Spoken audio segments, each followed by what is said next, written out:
بسم الله الحمد لله والصلاة والسلام على محمد بن عبد الله وعلى آله وصحبه ومن تبعهم بإحسان إلى يوم الدين. أما بعد، يا أيها الذين آمنوا اتقوا الله حق تقاته ولا تموتن إلا وأنتم مسلمون. يا أيها الناس اتقوا ربكم الذي خلقكم من نفس واحدة وخلق منها زوجها وبث منهما رجالا كثيرا ونساء واتقوا الله الذي تساءلون به والأرحام إن الله كان عليكم رقيبا. يا أيها الذين آمنوا اتقوا الله وقولوا قولا سديدا يصلح لكم أعمالكم ويغفر لكم ذنوبكم ومن يطع الله ورسوله فقد فاز فوزا عظيما. فإن أصدق الحديث كتاب الله وخير الهدي هدي محمد صلى الله عليه وسلم وشر الأمور محدثاتها وكل محدثة بدعة وكل بدعة ضلالة وكل ضلالة في النار أو كما قال عليه الصلاة والسلام. அன்புக்குரிய அல்லாஹ்வின் நல்லடியார்களே, தொடர்ச்சியாக நாம் நபி ஸல்லல்லாஹு அலைஹி வஸல்லம் அவர்களுடைய வாழ்க்கை வரலாற்றை கற்று வருகின்றோம்.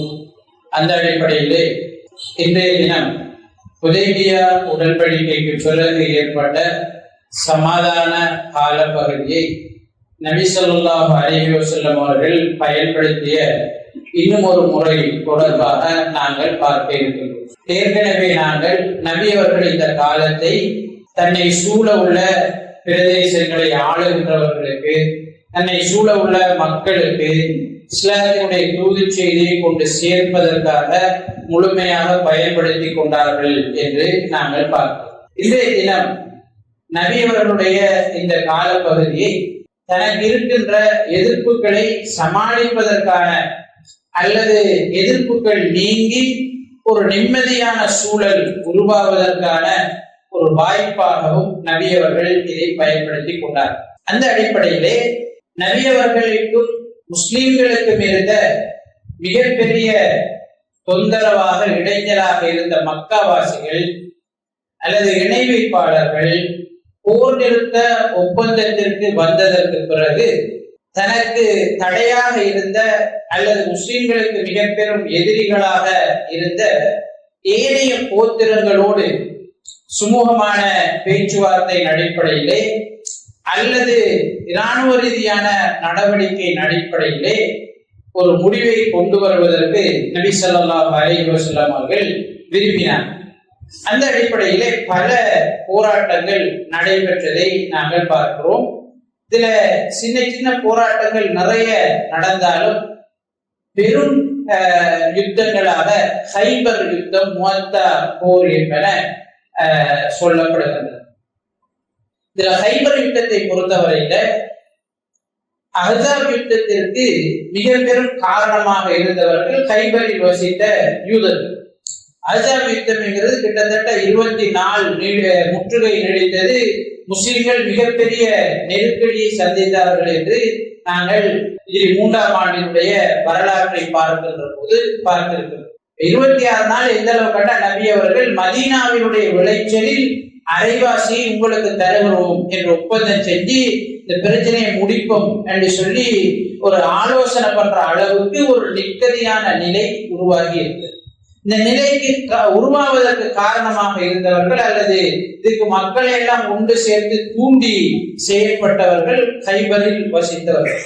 அவங்கதான் பனு குறைதா, பனு நுகைர் இந்த மாதிரி கோத்திரங்கள் எல்லாம் சேர்ந்து முஸ்லிம்களை முற்றுகையிடுவதற்கு துணை செய்தார். நபி அவர்கள் இந்த ஹைபரிலே வாழ்ந்து வந்த யூதர்களினுடைய குடைச்சல், யூதர்களினுடைய முஸ்லிம்களுக்கு எதிரான செயற்பாடுகள் அதிகமாக இருந்ததனால இவர்கள் இதை முடிவுக்கு கொண்டு வருவதற்கு விரும்பினார். ஹைபர் பிரதேசத்தை பொறுத்தவரையில இது 7ஆம் ஆண்டு இந்த யுத்தம் நடந்தது. ஹைபர் பிரதேசம் என்கிறது மதீனாவில இருந்து கிட்டத்தட்ட 90 கிலோமீட்டர் அல்லது 120 கிலோமீட்டர் அளவு, இந்த 100 சொச்சம் கிலோமீட்டர் அளவு தூரம் உள்ள ஒரு பகுதி. வரலாற்று தொன்மை வாய்ந்த ஒரு பிரதேசம். விவசாய நிலம், மேட்டு பகுதி, தரைப்பகுதி, சமதரை என்கிற பல கூறுகளை கொண்ட ஒரு பிரதேசம். இதுல பல கோட்டைகள் இருந்தது.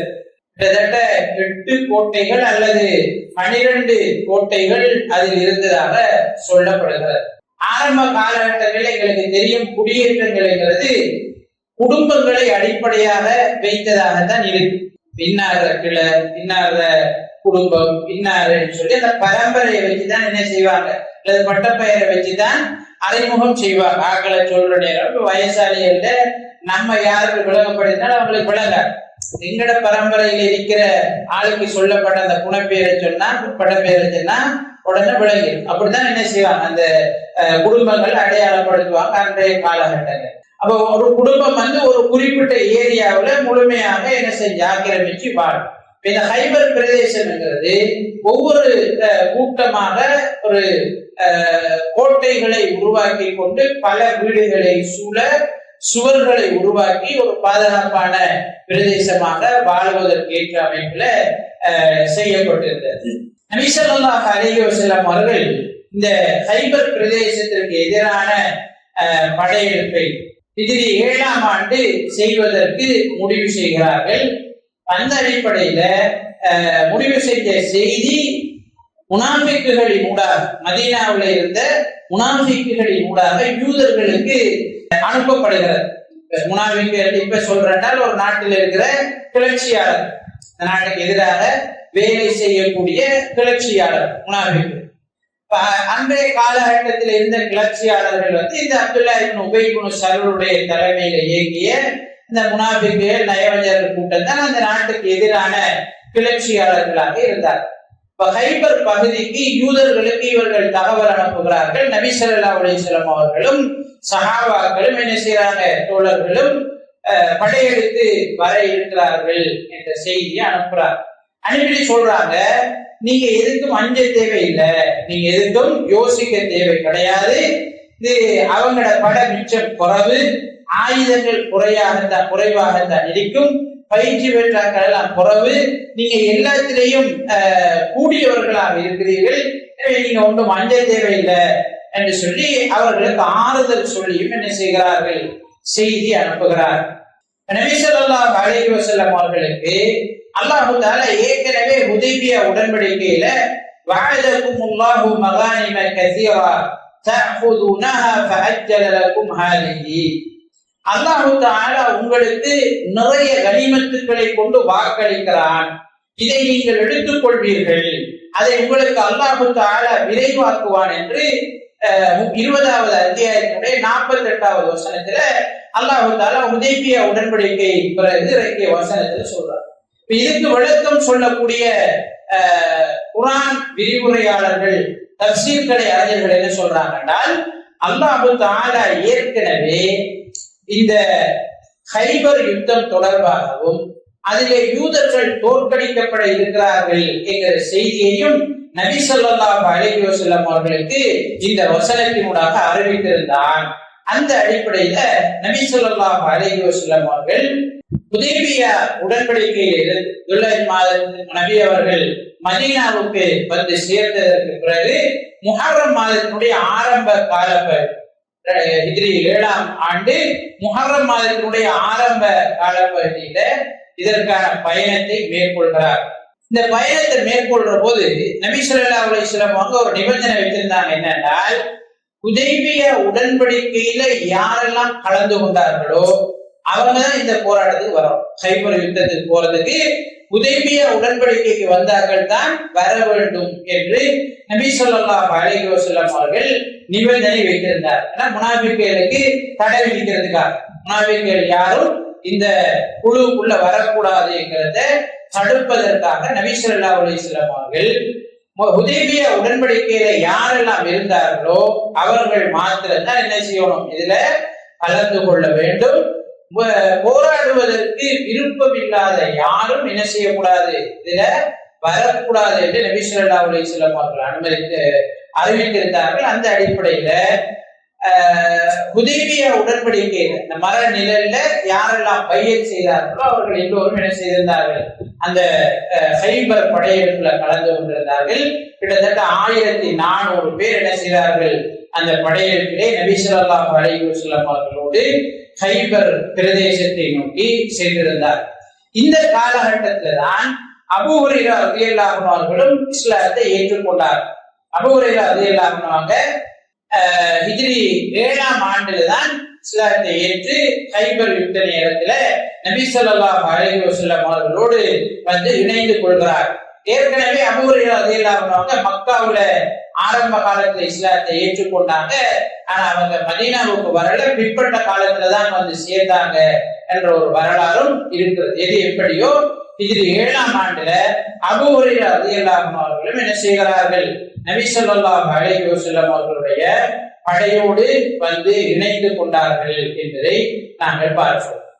ஏற்கனவே நாங்கள் சொன்னதை போல நபி ஸல்லல்லாஹு அலைஹி வஸல்லம் அவர்கள் கைபர் பிரதேசத்தை நோக்கி தன்னுடைய தோழர்களோடு செல்கிறார்கள். அந்த சென்ற செய்திய முனாஃபிக்குகள் அறிவிக்கிறார்கள்.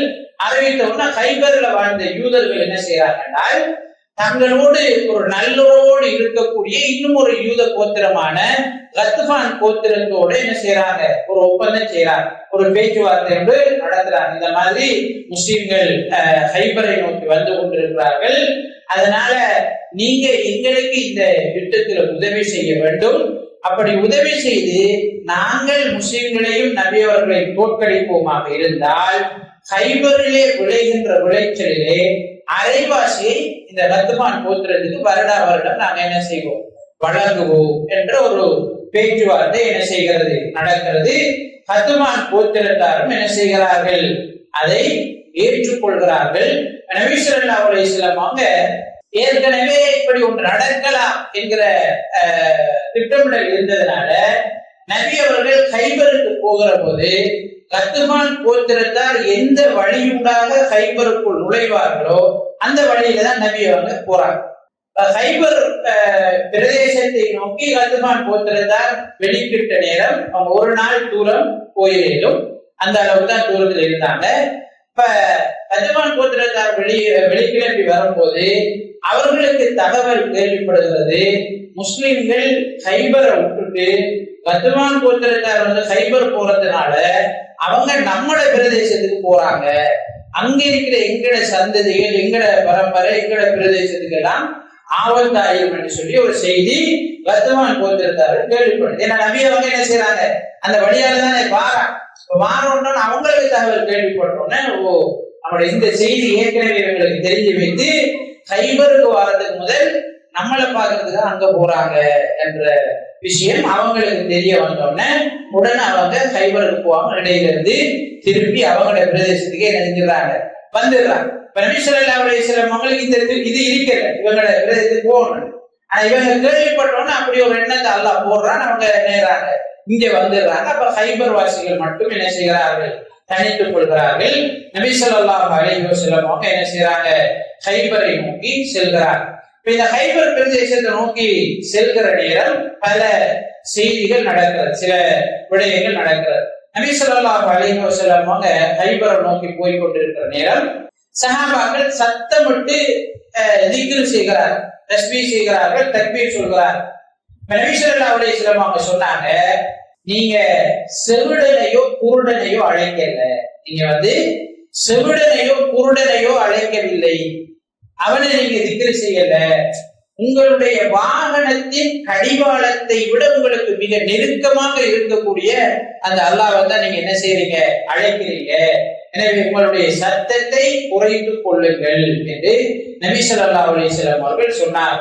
மிக உங்களுக்கு நெருக்கமாக இருக்கக்கூடிய நன்றாக கேட்கக்கூடிய அந்த அல்லாஹ்வை தான் நீங்கள் அழைக்கிறீர்கள். எனவே உங்களுடைய சத்தத்தை நீங்கள் குறைத்துக் கொள்ளுங்கள் என்று நபி ஸல்லல்லாஹு அலைஹி வஸல்லம் அவர்கள் சஹாபாக்களுக்கு திக்ர் செய்வதனுடைய ஒழுங்கை தான் கைபருக்கு செல்கிற வழியிலே நபி சஹாபாக்களுக்கு கற்றுக் கொடுக்கிறார். முஸ்லிம்களும் நபி அவர்களும் கைபர் பிரதேசத்துக்கு வந்து நெருங்கிட்டாங்க. ஆனா நபி ஸல்லல்லாஹு அலைஹி வஸல்லம் அவங்களை பொறுத்தவரையில எந்த ஒரு பிரதேசத்துக்குள்ள போறதா இருந்தாலும் இதை விட நுழைய மாட்டாங்க. காலையில சுபவுக்கு போறதான் என்ன செய்வாங்க, நுழைவாங்க. ஹஜ்ஜுக்கு வந்த நேரமும் நபி அவங்க உம்ராவுக்கு வந்த நேரம் எல்லாம் நாங்க பார்த்தமா இருந்தால் மக்காவுக்கு வெளியில அவங்க இருப்பாங்க, இருந்து சுப தொழில் தான் உள்ளுக்கு என்ன செய்வாங்க, நுழைவாங்க. இப்ப ஹைபர் பிரதேசத்திற்கும் நபி அவங்க ஆரம்பத்தில் உள்ளது போல வெளியில என்ன செய்யறாங்க இருக்கிறாங்க, கூடாரம் அளிக்கப்படுகிறது. அப்ப நபி ஸல்லல்லாஹு அலைஹி வஸல்லம் அவர்கள்ட்ட ஹப்பாப் இப்னு முன்திர் வாரார், வந்து கேட்கிறாரு, அல்லாஹ்வின் தூதரே, நீங்க அடிச்சிருக்கிற இந்த கூடாரம் அல்லாஹ் தஆலா உங்களுக்கு அடிக்க சொல்லி சொன்னதா இந்த இடத்துல, இல்லாட்டி நீங்களாக முடிவு செய்து எடுத்தீர்களா கேட்கிறார். அப்ப நபி ஸல்லல்லாஹு அலைஹி வஸல்லம் அவங்க சொன்னாங்க, இல்ல நானாகத்தான் இந்த இடத்தை தேர்வு செய்வேன் என்றவன் அவர் சொல்றாரு. அப்பா ரலியல்லாஹு அன்ஹு அவர்கள் சொல்றார்கள், அல்லாஹ்வின் தூதர் அவர்களே, இந்த பிரதேசம் பொருத்தமில்லை, ஏனென்றால் இது எதிரிகளுக்கு மிக நெருக்கமானது. அங்கிருந்து எதிரிகள் எங்களை அவதானிப்பார்கள், அங்கிருந்து அவர்கள் எங்களை தாக்குவதற்கான வாய்ப்புகள் அதிகம். ஆனா நாங்க இருக்கிற இந்த பிரதேசத்திலிருந்து அவர்களுடைய நடமாட்டத்தை அவதானிக்க முடியாது, அவங்களை எதிர்த்து நாங்க தாக்க முடியாது, அப்படியான ஒரு பகுதி இது. எனவே இதை நாங்க விட்டுருவோம், வேறு ஒரு பகுதிக்கு போவோம்னு வேறு ஒரு பகுதி அவரு நபி ஸல்லல்லாஹு அலைஹி வஸல்லம் அவர்களுக்கு சொல்கிறார். நபி அவங்க, நீ சொன்னதுதான் விஷயம், நீ சொன்னதை தான் நடைமுறைப்படுத்த வேண்டும் என்று அந்த சஹாபியுடைய ஆலோசனைக்கு இறங்குகிறார்கள். அவருடைய மசூராப்படி அவருடைய இடம் என்ன செய்யப்படுகிறது, மாற்றப்படுகிறது.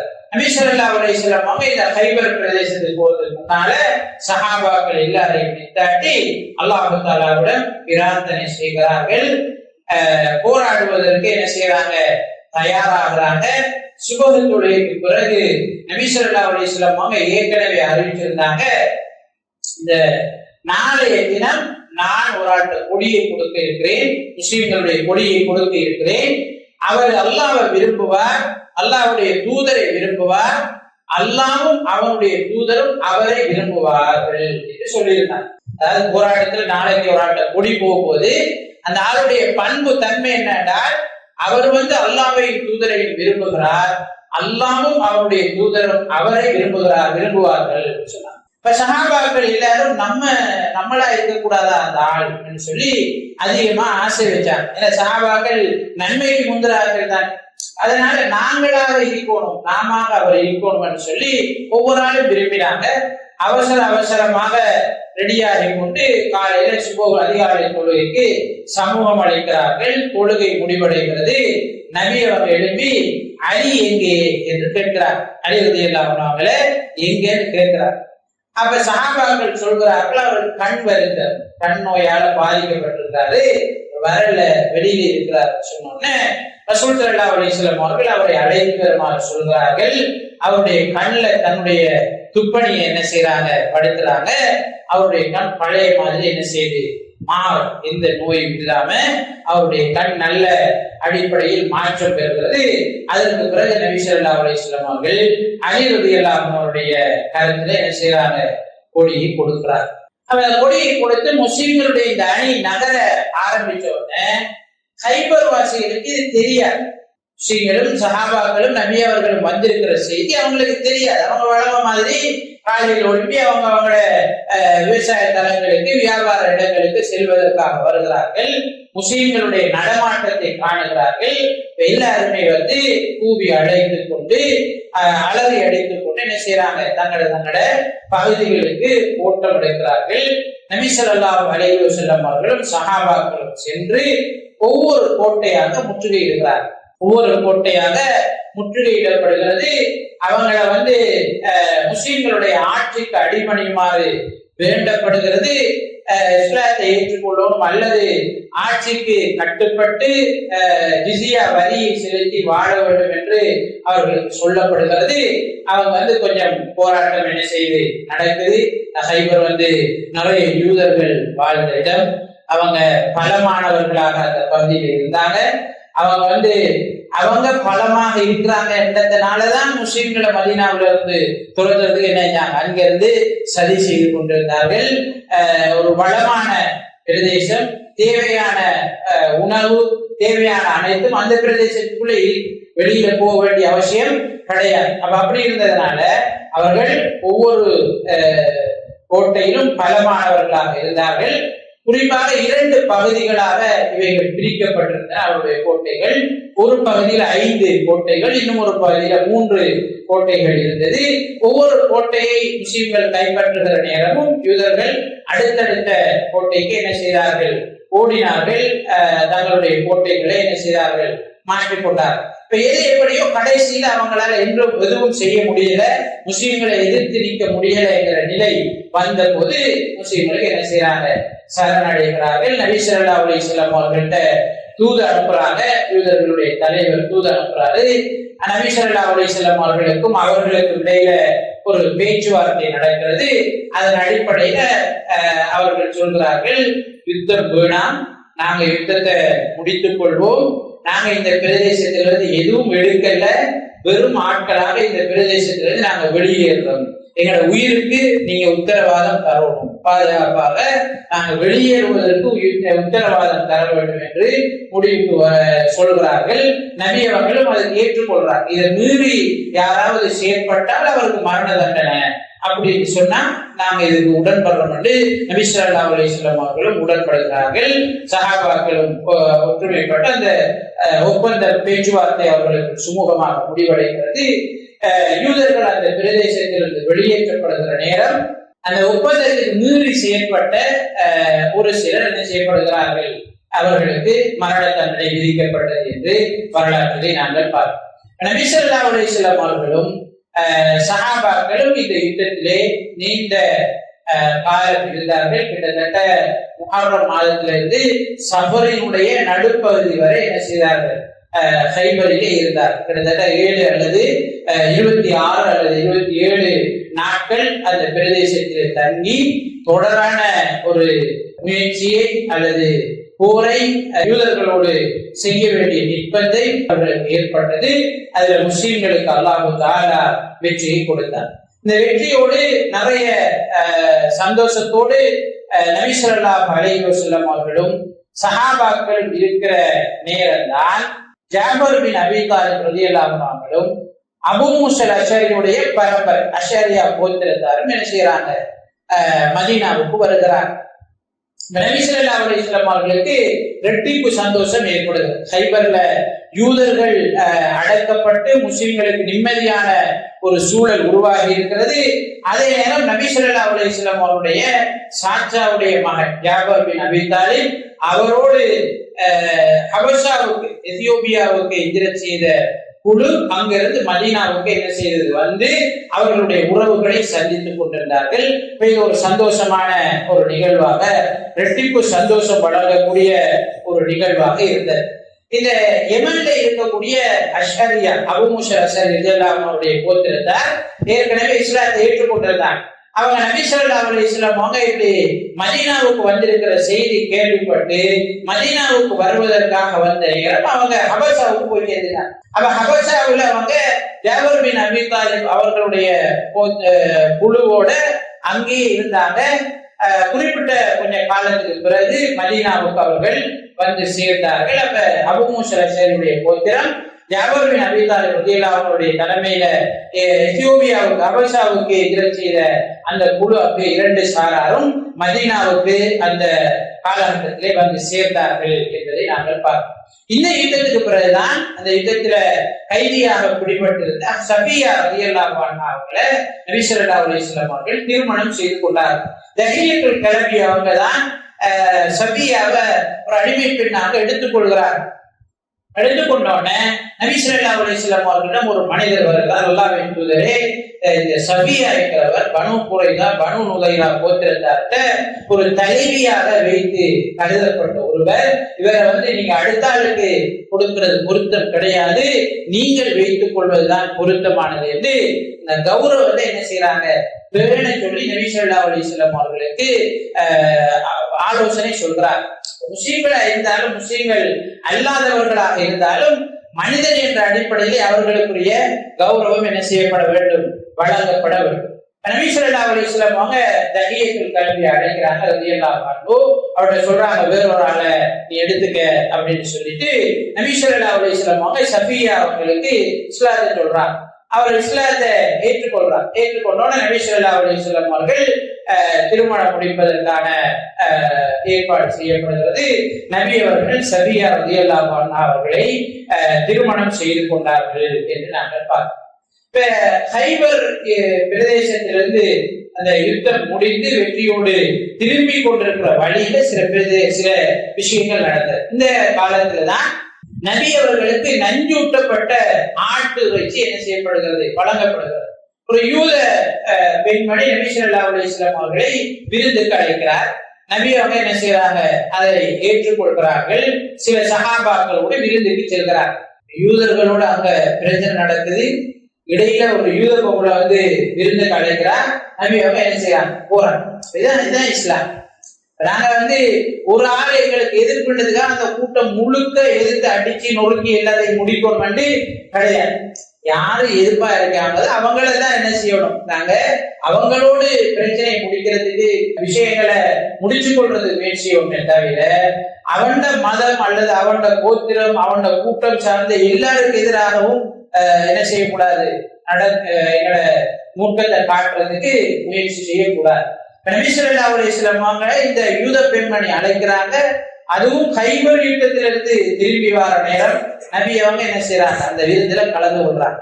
அந்த பெண்மணி பல நாட்களாக ஆட்டுறதுல அதுவும் நபி அவங்க விரும்பி தின்னக்கூடிய விரும்பி சாப்பிடக்கூடிய பகுதி ஆட்டினுடைய முன் சந்து. அந்த சந்துல பல நாட்களாக நஞ்ச ஊற வச்சு அந்த ஆட்டுறச்சியை செஞ்சு நபி அவங்களுக்கும் சஹாபாக்களுக்கும் உணவு புகட்டுகிறார். நபி அவங்க அதை எடுத்து வாக்கில வச்சு சாப்பிட ஆரம்பிச்ச உடனேயே அதுல நஞ்சு இருந்தது நபி அவர்களுக்கு அறிவிக்கப்படுகிறது. நபி அவர்கள் அதை நினைச்சாங்க, துப்பிட்டாங்க. சஹாபாக்களையும் அந்த இறைச்சியை சாப்பிட வேண்டாம் என்று நபி அவங்க என்ன செய்யறாங்க, தடை செய்யறாங்க. ஆனா மீறி சாப்பிட்ட ஒரு சிலர் மரணித்து போறாங்க. சஹாபாக்கள் ஒருவர் அல்லது இருவர் என்ன செய்யறாங்க, மரணித்து போகிறார். இந்த பெண்மணியிடம் ஏன் இப்படி செய்தாய் என்று கேட்கப்படுகிறது. அப்ப அந்த பெண்மணி சொன்னாங்க, இவர் அல்லாஹ்வுடைய தூதராக இருந்தால் இவர் காப்பாற்றப்படுவார், ஒரு பிரச்சனையும் கிடையாது. ஆனா சும்மா மக்களை ஏமாத்துற ஒரு ஆளாக அல்லது ஒரு அரசராக இருந்து கொண்டு பிரதேசங்களை குடிக்கிறதுக்காக மக்களை அடிமைப்படுத்துறதுக்காக இவர் முயற்சி செய்கிற ஒரு ஆளாக இருந்தால் இவரிலிருந்து மக்களுக்கு விடுதலை கிடைக்க வேண்டும் என்கிறதுக்காக தான் நான் இதை செய்தேன் அப்படின்னு அந்த பெண் சொல்றார். சொன்னோன்னா நபி ஸல்லல்லாஹு அலைஹி வஸல்லம் அவர் செஞ்ச அந்த வேலைக்கு பழிவாங்க, அவர் செஞ்ச வேலைக்கு தண்டனை கொடுக்க. ஆனாலும் ஒரு சஹாபி இதனால மௌத்தாகி போறார். அப்ப கொலைக்கு இஸ்லாத்தின் அடிப்படையில தண்டனை வழங்கப்பட வேண்டும் என்கிற அடிப்படையில அந்த பெண் கொலை செய்யப்படுகிறார் என்று நாங்கள் வரலாற்றிலே பார்க்கிறோம். இப்ப ஹைபர் யுத்தம் முஸ்லிம்களுக்கு சார்பாக முடிந்தவுடனே ஃபிதங்க் என்று சொல்லக்கூடிய பிரதேசம் ஹைபர்ல இருந்து கொஞ்சம் மங்காளி இருக்கக்கூடிய பிரதேசம். இதுலயும் யூதர்கள் வாழ்ந்து கொண்டிருக்கிறார். அப்ப ஹைபர்ல வாழ்ந்த மிச்சம் பலசாலிகளா இருந்த எல்லா வசதிகளும் கொண்ட அவங்க தோற்கடிக்கப்பட்டாங்கன்னா நாம மட்டும் எதிர்த்துட்டு இருந்து வேற இல்லைன்னு அவங்களுக்கு பயம் தொற்றிக் கொள்வார். அப்ப ஃபிதங்க்ல இருக்கிற அந்த யூதர்கள் உடனடியா நபி அவங்களுக்கு என்ன செய்யறாங்க, தூது அனுப்புறாங்க. நாங்க சமாதான ஒப்பந்தத்துக்கு வரப்போறோம், உங்களோட ஒரு சமாதான பேச்சுவார்த்தைக்கு உடன்படிக்கைக்கு வரப்போறோம் என்று நபி அவர்களிடம் செய்தி அனுப்புகிறார்கள். நபி ஸல்லல்லாஹு அலைஹி வஸல்லம் அவர்களுக்கு எந்த போராட்டமும் இல்லாம எந்த பிரச்சனையும் இல்லாம ஃபிதங்க் என்ன செய்து நபி அவர்களோடு அந்த பிரதேசம் சேர்ந்து கொள்கிறார். அப்ப அவங்களோட ஒரு ஒப்பந்தம் செய்யப்படுகிறது. வருடம் இந்த பகுதியில விளைகிற ஏற்படக்கூடிய வருமானத்துல அரைவாசி நபி அவர்களுக்கு வழங்கப்படவும், மீதி அரைவாசியை நீங்க வச்சுக் கொள்ளலாம். உங்களுக்கும் எங்களுக்கும் இடையில எந்த பகையும் இருக்காது, உங்களுக்கு பாதுகாப்பு உத்தரவாதம் வழங்கப்படும், எந்த பிரச்சனையும் கிடையாது, நீங்க வாழலாம் என்கிற முடிவு அவர்களோடு என்ன செய்யப்படுகிறது, கட்டப்படுகிறது.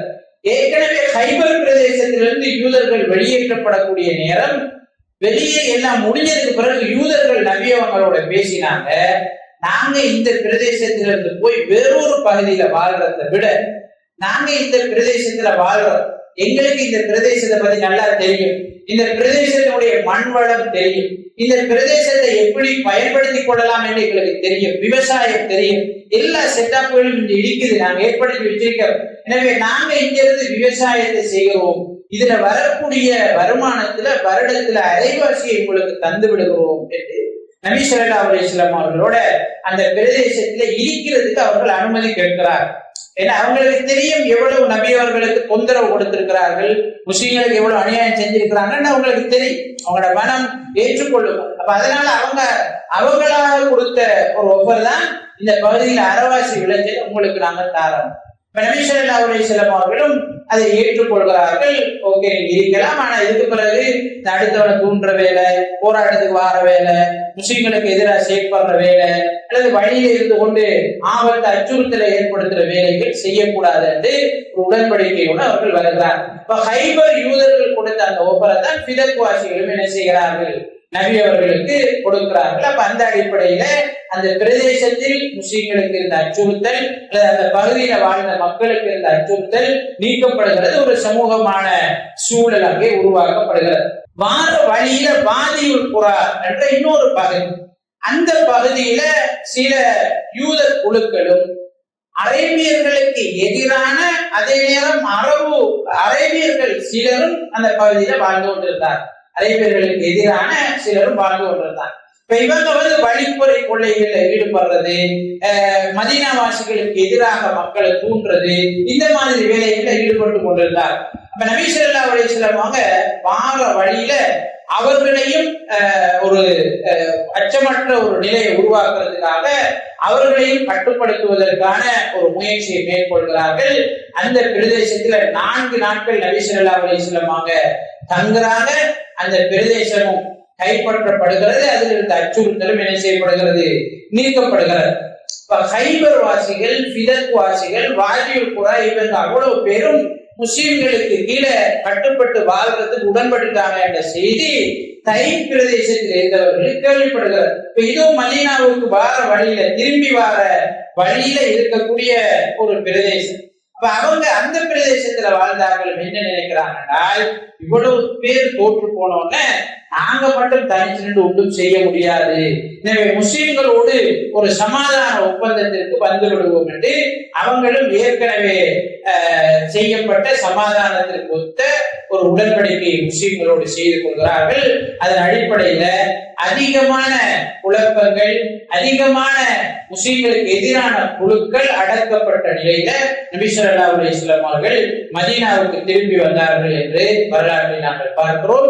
அதற்கு பிறகு பல சின்ன சின்ன போராட்டங்கள், சின்ன சின்ன குழுக்களுக்கு இடையில நடைபெற்றது. அது எல்லாவற்றையும் முஸ்லிம்கள் அடக்கி ஒரு சுமூகமான ஒரு சூழ்நிலையை, அரபு தீபகற்பத்தில எதிர்ப்புகள் அற்ற ஒரு வாழ்க்கையை வாழ்றதுக்கான ஒரு நிலைமையை அவர்கள் உருவாக்கினார். இப்படி உருவாக்கினதுக்கு பிறகு அந்த ஹிஜ்ரி 7ஆம் ஆண்டுல உம்ரத்துல் கதா என்று சொல்லக்கூடிய 6ஆம் ஆண்டு ஹுதைபியா உடன்படிக்கையில செய்து கொண்டதற்கு இணங்க உம்ரா செய்வதற்கான ஏற்பாடுகள் என்ன செய்யப்படுகிறது. எனக்கு ஏற்கனவே தெரியும், ஹுதைபியா உடன்படிக்கையில மக்காவாசிகள் என்ன சொல்லியிருந்தாங்கன்னா, நீங்க இந்த வருஷம் உம்ரா செய்ய முடியாது, அடுத்த வருஷம் எங்களுடைய அனுமதியோட நீங்க என்ன செய்யலாம், ஆயுதங்கள் இல்லாம ஒவ்வொரு ஆளுக்கும் உரிய ஒரு அரபி என்றால் அவர் ஒரு ஆயுதம் எப்பயும் வச்சிருப்பார். பழைய ஆட்களும் என்னென்ன காட்டுல போகல என்ன செய்யல, அவங்கள்ட்ட ஒரு கத்தி இருக்கும் அல்லது ஒரு கம்பு இருக்கும், எதுனாலும் ஒன்று இருக்கும். பழைய ஆட்கள போட்டோக்கள்லையும் அதை நீங்க பார்த்தா எதுனாலும் ஒன்று இருக்கும். ஒரு வாழை வச்சிருப்பார், அல்லது ஒரு கத்தி வச்சிருப்பார், அல்லது ஒரு கம்பை வச்சிருப்பார், எதுனாலும் ஒன்று வச்சிருப்பார். அவங்க பேரான் செய்யணும். ஏன்னா ஆபத்துகள் அதிகம், அவட்டு மிருகங்கள் வரலாம் அல்லது ஆக்கள் சட்டோடிக்க வரலாம், இதனால அவங்க ஏதாவது வச்சிருப்பாங்க. அப்ப அந்த தற்காப்பு ஆயுதத்தை தவிர வேறு எதுவும் கொண்டு வரக்கூடாது என்ற அடிப்படையில ஒப்பந்தம் செய்யப்பட்டது. அதன் அடிப்படையில ஹிஜ்ரி 7ஆம் ஆண்டு கடைசி கால பகுதியில உம்ரத்துல் கதா செய்வதற்காக நபி ஸல்லல்லாஹு அலைஹி வஸல்லம் அவர்களும் சஹாபாக்களும் கிட்டத்தட்ட 2000 பேர் என்ன செய்யறாங்க, மதீனாவில இருந்து வெளியாகி மக்காவுக்கு வருகை தருகிறார்கள். அந்த நேரத்துல ஒரு காய்ச்சல், ஒரு பரவலாக எல்லோருக்கும் தொற்றிக் கொள்ளக்கூடிய ஒரு காய்ச்சலால் என்ன செய்திருந்தது, அந்த பகுதியை பீடிக்கப்பட்டிருந்தது.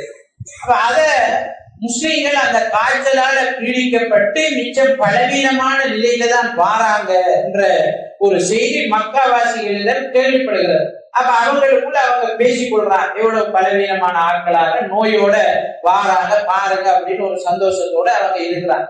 அப்ப நபி ஸல்லல்லாஹு அலைஹி வஸல்லம் அவங்க வந்த உடனே இந்த விமர்சனத்தை உடைக்கிறதுக்காக நபி ஸல்லல்லாஹு அலைஹி வஸல்லம் அவங்க என்ன செய்யறாங்கன்னா, முதல்ல பல குழுக்களாக பிரிக்கிறார்கள். பிரிச்சுட்டு தவாம் செய்யற நேரம் தங்களோட வழக்கர வெளியில தெரிகிற மாதிரி, வழக்கோள் பக்கம் வெளியில தெரிகிற மாதிரி போர்வைய மாற்ற சொல்றாங்க. விபா என்று சொல்றது.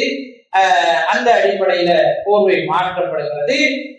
முதல் 3 சுற்றும் வேகமா நடக்க சொல்றாங்க, ஓட சொல்றாங்க. சாதாரணமான ஒரு ஓட்டத்தை, ரம்ல என்று சொல்லக்கூடிய சாதாரணமான ஒரு ஓட்டத்தை ஓட சொல்றாங்க. முஸ்லிம்கள் முதல் 3 சுற்றும் என்ன செய்யறாங்க, காபாவை சூழ ஓடுறாங்க. ஓடக்குள்ள மக்காவாசிகள் பேசிக் கொள்கிறார்கள். இவங்களுக்கு நோய் பலவீனப்பட்டு போனாங்க, இவங்க எழுப்பே இல்லாம நடந்து வராங்க, இந்த உம்ராவை செய்யறதுக்காக வந்திருக்காங்கலாம் பேசினாங்களே. ஆனா இந்த ஓட்டத்தையும் அவங்க இந்த கட்டிருக்கிற உடுப்பையும் பார்த்து அந்த மாதிரி விலங்குலையே இது பொய்யான வதந்தி அப்படின்னு அவங்களுக்குள்ள என்ன செய்யறாங்க, பேசிக் கொள்கிறார்கள். அப்ப என்ன, முஸ்லிம்கள் பலமானவர்களாக இன்னும் இருக்கிறார்கள் என்கிற செய்தி அவர்களுக்கு சொல்லப்படுகிறது. நபி ஸல்லல்லாஹு அலைஹி வஸல்லம் அவர்கள் 3 அல்லது 4 நாட்கள் மக்காவிலே இந்த உம்ரத்துல் கதாவுக்காக தரித்திருக்கிறார்கள். பிறகு மதீனாவுக்கு வந்தடைந்தார்கள் என்பதை நாங்கள் பார்க்கிறோம். வல்லவன் அல்லாஹ் தஆலா நபி ஸல்லல்லாஹு அலைஹி வஸல்லம் அவருடைய வரலாற்றை முழுமையாக தெரிந்து கொண்டு அதில் உள்ள படிப்பினைகளை பெற்றுக் கொள்வதற்கு எனக்கும் உங்களுக்கும் அருள் செய்வானாக. ஆமீன் ஆமீன். வாஹிரு தஅவானா அல்ஹம்துலில்லாஹி ரப்பில் ஆலமீன். அஸ்ஸலாமு அலைக்கும் வரஹ்மத்துல்லாஹி வபரகாத்துஹு.